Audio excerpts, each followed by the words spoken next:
잘만 투자하면 이 상황에서 한 번의 신분 상승을 누릴 수 있을 인생의 기회가 오는 시점이기 때문에 여러분들의 앞으로의 투자 인생에 있어서 큰 변곡점이 될 수 있을 만한 시기가 바로 지금 이 순간.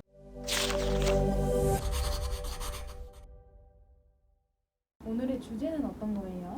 오늘의 주제는 우리 또 큐피디님께서 꼭 들어야 될, 여러분들께서 정말 꼭 필수적으로 들어야 할 내용을 가지고 왔습니다. 여러분들 지금 이 시대는요, 무려 41년 만에 찾아온 인플레이션 국면이고, 여러분들이 또 한 번도 보지 못했던 금리가 가파르게 인상하는 시기이기 때문에 정말 투자하기 굉장히 까다롭고 힘들고 어려운 시기입니다. 근데 우리가 이 시기에 정말 주목해야 할 이유는 항상 위기와 기회는 공존하게 되어 있고, 이러한 인플레이션 경기 침체 국면이 한번 지나간 뒤에는 가난한 사람은 더 가난해지고 부자인 사람은 더 부자가 되는, 그리고 가난했다 할지라도 내가 잘만 투자하면 이 상황에서 한 번의 신분 상승을 누릴 수 있을 이런 인생의 기회가 오는 시점이기 때문에 우리 여러분들께서 꼭 필히 주목하시고 어떤 식으로 좀 투자하면 좋을지에 대한 얘기를 좀 드릴까 합니다. 인플레이션이 뭐냐면 쉽게 말해서 화폐의 가치가 하락하고 물가가 상승하는 경제의 현상을 의미를 하는데, 그럼 왜 화폐 가치가 하락을 했을까요? 코로나 때문에 전 세계적으로 엄청나게 많은 돈을 풀어줬기 때문에 그렇습니다. 화폐라는 놈에 대한 공급량이 많아지다 보니까 너도 나도 다 돈을 많이 들고 있게 되는 거예요.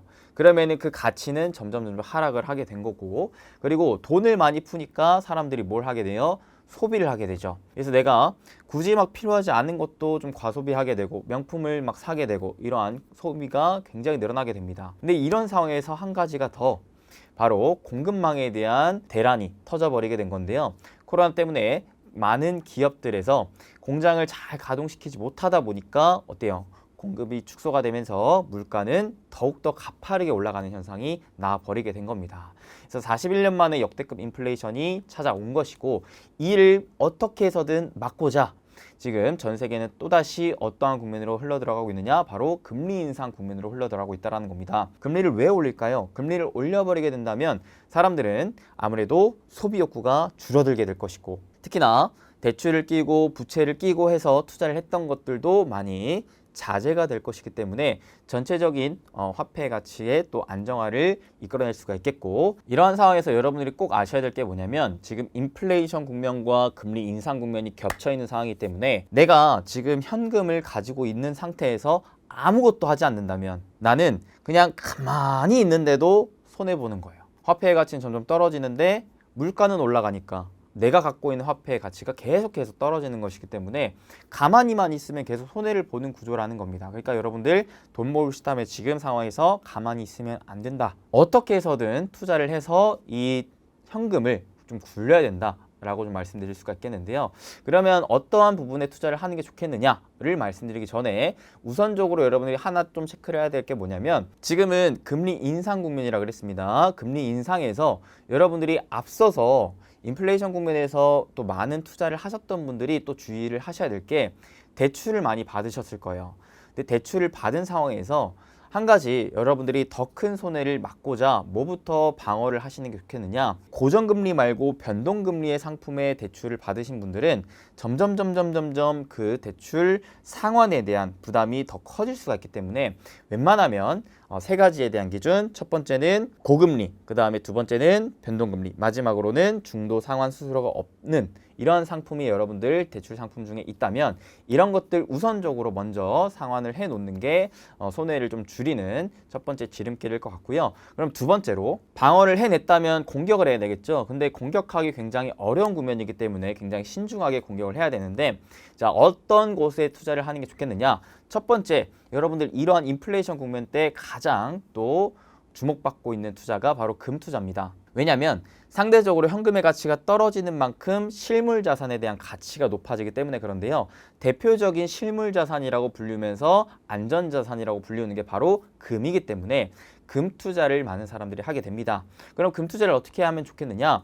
바로 골드바를 내가 직접적으로 살 수도 있고요. 아니면 골드뱅킹 계좌를 개설을 해서 내가 원하는 금의 그램수만큼 거래를 할 수도 있고요. 아니면 금과 관련된 ETF에 또 투자를 하는 방법도 있습니다. 솔직히 저는 개인적으로 금 투자를 그렇게 권해드리고 싶지 않은 게 뭐냐면 과거 한 4, 50년간의 데이터를 봤을 때 금 투자가 현실적으로 봤을 때 인플레이션의 그런 변동성을 잘 막아내지는 못했다라는 겁니다. 실물 자산에 대한 투자 전체적인 수익률을 봤을 때 금 투자가 그렇게 또 높은 수익률을 거두지는 않았다라는 점을 좀 감안을 해봤을 때는 금 투자가 과연 그렇게 좋을까라는 의문점은 좀 들긴 합니다. 그래서 대안으로 뭐가 좀 더 좋을 수가 있겠냐면 원자재에 투자를 하는 게 좋을 수가 있겠다. 사실 이 인플레이션이 바로 원자재 가격 상승에 의거해서 나온 영향이 좀 크기 때문에 바로 그 인플레이션 물가 상승을 이끌어냈던 그 원자재에게 직접적인 투자를 하는 게 또 큰 수익률을 거둘 수 있을 만한 방법 중에 하나인데요. 자, 이번에 41년 만에 찾아온 인플레이션 국면에서는 뭐가 또 대표적인 원자재가 되고 있느냐? 바로 원유, 유가가 되고 있다는 것이죠. 근데 이 또한 주의를 해야 될 게 뭐냐면 지금은 이미 인플레이션에서 금리 인상 국면까지 겹쳐져 있는 상황이기 때문에 이 금리 인상이 가파르게 진행이 되고 또 장기화가 된다면 경기 침체 국면으로 흘러 들어가게 됩니다. 경기 침체 국면으로 갔을 때는 어떠한 또 리스크가 작용이 되게 되느냐? 경기가 안 좋으니까 사람들이 돈을 잘 안 쓰려고 한단 말이죠. 수요가 억제가 되는 현상으로 이끌어낼 수가 있기 때문에 그렇게 된다면 자동적으로 원자재 가격도 단기적으로 급락을 하게끔 됩니다. 그래서 이런 원자재에 대한 투자도 사실 지금은 굉장히 좀 주의가 필요한 상황이다. 정하고 싶다면 차라리 지금 대표적인 원자재라고 볼 수 있었던 원유 대신에 새롭게 지금 부각을 받고 있는 신재생 에너지 이쪽으로 투자를 해보면 좋지 않을까 라고 좀 말씀드리고 싶습니다. 전 세계적으로 이 인플레이션의 문제가 됐었던 가장 큰 원인이었던 게 바로 공급망이었는데 이 공급적인 측면에 대해서 생산량을 늘리려고 하는 투자가 집행이 되고 있는데 원유 쪽이 아니라 바로 신재생 에너지 쪽이었다 보니까 아무래도 이쪽에 대한 투자를 조금 더 넓히는 게 여러분들께는 좀 도움이 되지 않을까 좀 싶습니다. 자, 그리고 지금은 여러분들 경기 침체 국면으로 가고 있는 상황이기 때문에 어떠한 자산이든 간에 현금 자산이든 실물 자산이든 간에 변동성이 굉장히 크게 나옵니다. 그리고 하나의 자산이 계속적으로 우상향하기에는 좀 힘든 국면으로 나오게 된다는 거예요. 그래서 여러분들이 웬만하면 현금을 우선적으로 좀 확보해 놓는 게 좋지 않을까 싶습니다. 아니 이게 웬 뚱딴지 같은 말이야. 현금을 갖고 있으면 자동적으로 손해를 본다면서 왜 또 현금을 갖고 있으라 그래?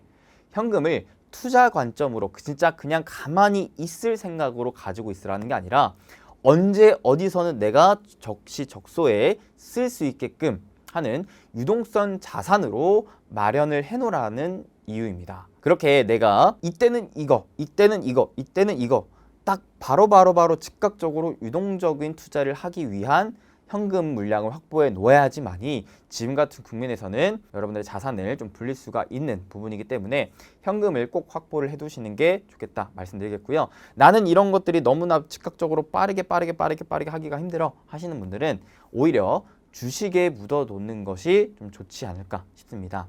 결국에는 경기 침체 국면이 지나간 이후로는 이 특히나 부동산 주식이 바닥을 찍고 또 다시 우상향을 하게 되는 그림을 우리가 또 노려볼 수가 있기 때문에 그런데요. 특히나 과거에도 보면 정말 주식 투자로 큰 부를 이뤄냈었던 사람들은 이러한 경기 침체 국면에서 위기를 오히려 기회로 삼아서 공포에서 오히려 용기를 내서 싼 헐값에 나온 좋은 주식이나 부동산을 샀던 사람들이 또 큰 부자가 됐던지라 여러분들이 힘들지만 오히려 주식에 좀 투자를 해보면 좋을 것 같다라는 얘기를 좀 드리고 싶은데 그러면 주식 중에서도 어떤 주식에 투자를 하는 게 조금 더 유리하냐라는 얘기는 좀 드려야겠죠. 지금은요 금리가 올라가는 단계이기 때문에 사람들이 과거 대비 과소비를 하는 것들이 굉장히 좀 부담이 되고 있는 것이에요.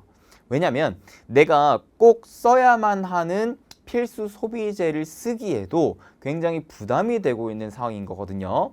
내가 밥 한 끼를 하나 먹더라도 커피를 하나 마시더라도 기존보다 가격이 더 올라 있는 상황이기 때문에 내 돈은 한정적인데 하나를 쓰는 게 다 부담인 상황이라는 거죠.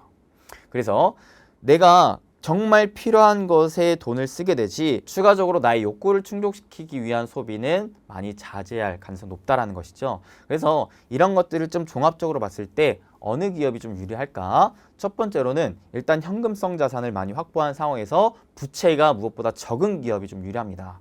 부채가 많으면 많을수록 그만큼 대출 상환에 대한 부담이 크기 때문에 이런 기업들은 오히려 도산에 대한 위험성이 있어요. 그래서 여러분들이 웬만하면 투자에 주의를 하시고, 그 다음에 가장 베스트는 뭐냐면 물가가 상승함에 따라서 이 기업이 팔고 있는 상품의 가격을 이 물가 상승보다 더 올릴 수 있을 만한 기업, 즉 가격 경쟁력을 갖춘 기업이 좋은 기업입니다. 물가 상승을 상쇄하는 가격 상승이 나옴과 동시에 사람들의 수요도 역시 마찬가지로 이어진다면 이런 기업들은 크게 실적에 대한 부담을 안지 않고 오히려 실적이 지속적으로 올라갈 수 있을 만한, 개선할 수 있을 만한 기업들이기 때문에 이런 기업들이 유리하다라고 말씀드릴 수가 있는데, 이런 기업 중에서도 특히나 또 배당까지 준다면 일석이조, 꼭 먹고 알 먹고 누이 좋고 매부 좋고, 그런 기업에 투자를 하는 게 이러한 국면에서는 가장 베스트한 투자 판단 포인트가 아닐까라는 생각이 좀 듭니다.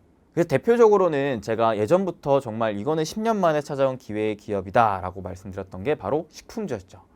많은 사람들이 사실 물가가 올라가더라도 밥을 안 먹으면 살 수가 없기 때문에 이러한 식품 쪽으로는 계속해서 소비가 나오게 되고 물가 상승을 그만큼 상쇄시킬 만한 또 상품의 가격을 올려버릴 수가 있기 때문에 이런 애들이 오히려 주가 하방은 방어를 하면서 안정기에 대해서 주가가 또 우상향, 탄력을 받을 수 있을 만한 그런 기업이 대표적으로 좀 될 수가 있다는 부분입니다. 그리고 참고로 지금 현금을 그냥 놀리고만 있는 분들에게 한 가지 좀 팁을 드리자면요. 최근 금리가 또 가파르게 오르면서 어떠한 상품들이 또 많이 나왔냐면요. 은행의 1년 만기 정기 예금이 금리가 3% 이상 되는 상품들이 많아졌습니다.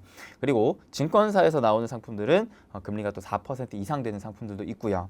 만기가 짧은 금융상품이기 때문에 여러분들이 단기적으로 한 1년 정도 내가 딱히 막 투자할 게 없고 현금을 그냥 굴리기엔 좀 아깝고 하는 분들은 오히려 이러한 상품에서 이자 수익을 취하면서 다음에 또 시장이 안정됐을 때 자산 시장에 또 투자할 수 있는 기회를 지금 미리미리 마련을 해놓는다라는 생각으로 접근한다면 괜찮을 것 같습니다. 자, 오늘 영상은 사실 이전부터 계속 제가 알려드렸던 내용이긴 했지만 정말 중요하고 여러분들의 앞으로의 투자 인생에 있어서 큰 변곡점이 될 수 있을 만한 시기가 바로 지금 이 순간 이 시기이기 때문에 지금 여러분들이 더 늦기 전에 투자에 대한 방향성을 좀 잘 잡아봤으면 하는 마음으로 전체적으로 정리해서 또 말씀드렸던 만큼 다시 한번 여러분들의 투자 방향을 정립해 보시는 시간이 되었으면 좋겠습니다.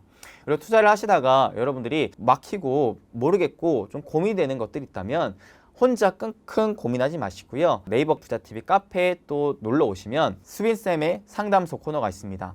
그 상담소 코너에 여러분들의 고민 가감없이 그냥 자유롭게 남겨주시면 제가 또 많이 채택해서 영상을 통해서 여러분들의 고민을 또 해결해드리는 컨텐츠도 찍어 드릴 테니까 여러분들 너무 혼자 고민하지 마시고 최대한 도움 받아서 여러분들의 앞으로 투자 인생의 승리가 깃들길 바라겠습니다. 해당 네이버 카페는 영상 하단 고정 댓글 링크 통해서 들어오시면 되니까요. 잊지 마시고 아래 링크 확인해 보세요. 그러면 오늘 영상 여러분들께 도움이 되셨길 바라겠고 도움이 되셨다면 잊지 마시고 좋아요, 구독, 댓글 자유롭게 남겨주시고요. 다음에 또 더 좋은 영상으로 찾아뵙겠습니다. 여러분 항상 건강하시고 행복되세요. 뿅.